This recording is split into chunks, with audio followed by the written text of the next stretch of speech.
Alors que l'amélioration des conditions financières des associations et clubs de football avait fait grand bruit, voici qu'il manque de l'argent et les clubs d'élite sont aux abois. Leurs droits n'ayant pas été reversés par la Fédération camerounaise de football. Plusieurs personnes parlent de subventions. Nous ne sommes pas là pour réclamer une subvention. Nous sommes là pour réclamer un dû.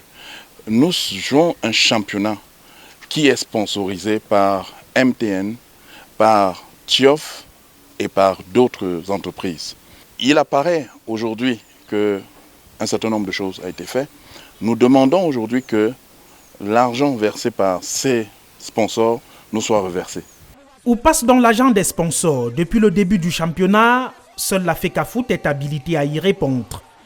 Lors d'une houleuse discussion de plus de 6 heures, vendredi à Yaoundé, les présidents des clubs d'élite du Cameroun ont également remis en question les promesses fallacieuses de salaire des joueurs. Il faut arrêter de parler des salaires parce que si nous pensons aujourd'hui que les salaires des clubs sont définis par celui à qui appartient le club, il n'est pas question aujourd'hui qu'on dise que le président de club n'a pas payé le salaire. Si je me suis entendu avec vous sur un montant à payer, il n'est pas question qu'une autre entité vienne vous dire non, il ne doit pas vous donner ça, il doit plutôt vous donner tel montant. Il y a des choses qui ont été préalablement faites au départ qui n'auraient pas dû être faites comme ça, à savoir l'engagement au niveau des salaires monté en 200 000 parce que les questions qu'on se posait aujourd'hui, parce que notre réunion a été fort enrichissante, bon, il faut aller chercher l'argent quelque part. Quand on décide d'aller à 200 000, il faut que nous essayions de chercher de manière profonde où est-ce qu'on va les prendre.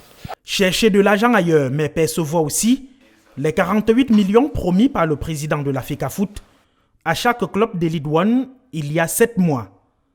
Et à la question de savoir si un autre montant a été versé après les 12 millions de départ, la vidéosurveillance se plante. Nous n'avons rien à vous dire. Parce que la démarche responsable, c'est que le président de la fédération arrive.